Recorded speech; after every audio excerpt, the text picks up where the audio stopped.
L'événement d'aujourd'hui s'inscrit dans le cadre du fonds Innovinvest, qui est une initiative gouvernementale lancée il y a quelques mois pour réduire le gap de financement qui existe sur le marché des financements des startups.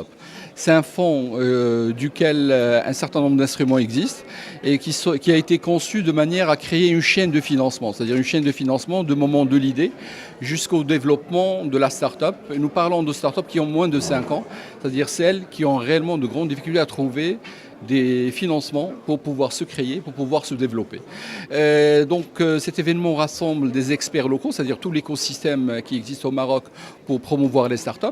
Il également intègre des experts que je remercie qui sont avec nous, qui viennent d'Europe, d'Amérique, voire même d'Asie, de Corée du Sud, avec nos collègues du COTEC.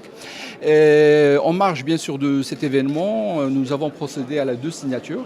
La première est une convention entre la CCG et le FAGAS, qui est le Fonds africain de garantie de la coopération économique, qui regroupe 14 pays africains, un pays ami du Maroc. Avec cet organisme, nous allons développer de la coopération ensemble pour pouvoir faire en sorte de réduire toujours la question de l'accès au financement qui existe pas uniquement au Maroc, mais au niveau du continent. La seconde convention, c'est le closing, c'est-à-dire aujourd'hui est opérationnel, le 3e fonds prévu dans les prises de participation d'Innovinvest. Et donc c'est un Maroc Numérique Fund 2, dans lequel donc, la CCG est investisseur aux côtés d'autres investisseurs, on va dire, historiques du fonds, que ce soit Tijari Wafa Bank, BMCE Bank of Africa, Shabi Capital et MITC, qui est la société gestionnaire du Technopark. Donc aujourd'hui, nous voyons que les financements sont là. Le montant qui vous a été annoncé, c'est 900 millions de dirhams, 500 millions de dirhams auprès de l'État, 400 millions de dirhams auprès d'investisseurs privés et nationaux et internationaux. Et tout ça est fait pourquoi ? Pour promouvoir les startups au Maroc, pour promouvoir l'innovation. Donc aujourd'hui, ce sont les projets qui sont prioritaires, c'est plus le financement. Nous sommes résolument engagés dans l'encouragement de l'entrepreneuriat, de l'entreprise innovante, des startups, pour d'une part donner bien sûr la chance à tous nos jeunes talents marocains qui ont des idées innovantes et qui veulent se lancer dans l'entrepreneuriat, de pouvoir réaliser leurs projets. Et bien entendu, c'est une démarche aussi qui permet d'accompagner le développement économique et social de notre pays sous le leadership de Sa Majesté et d'accompagner l'ensemble de nos stratégies aujourd'hui sectorielles. Donc, comme tout le monde le sait, l'entrepreneuriat innovant, les startups, est un écosystème assez particulier parce qu'il s'agit d'entreprises, bien sûr, qui se constituent autour d'une idée. Malheureusement, dans ce genre d'écosystème, dans ce genre d'approche, il y a beaucoup d'échecs.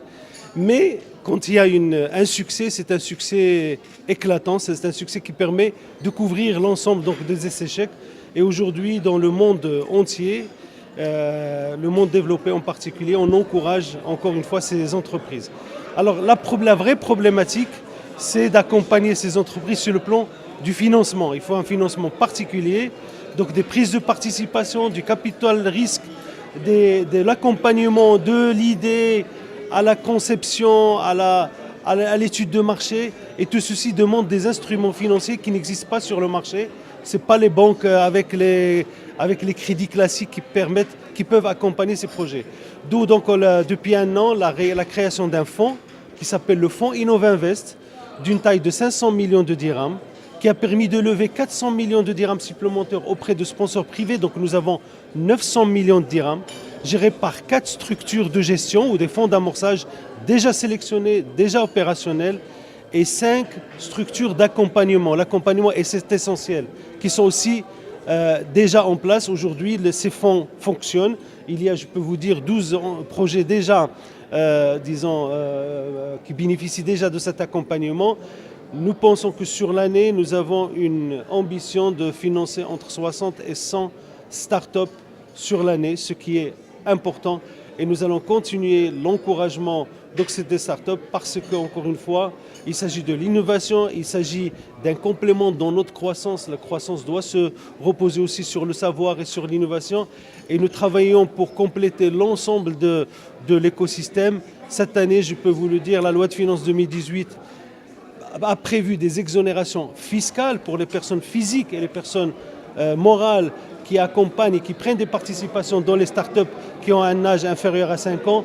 Donc l'État et le gouvernement est résolument engagé, résolument décidé de favoriser l'entrepreneuriat innovant, l'entrepreneuriat des jeunes et l'entrepreneuriat, donc encore une fois, dans ces secteurs d'avenir, tels que le digital, tels que le fintech, tels que les énergies renouvelables.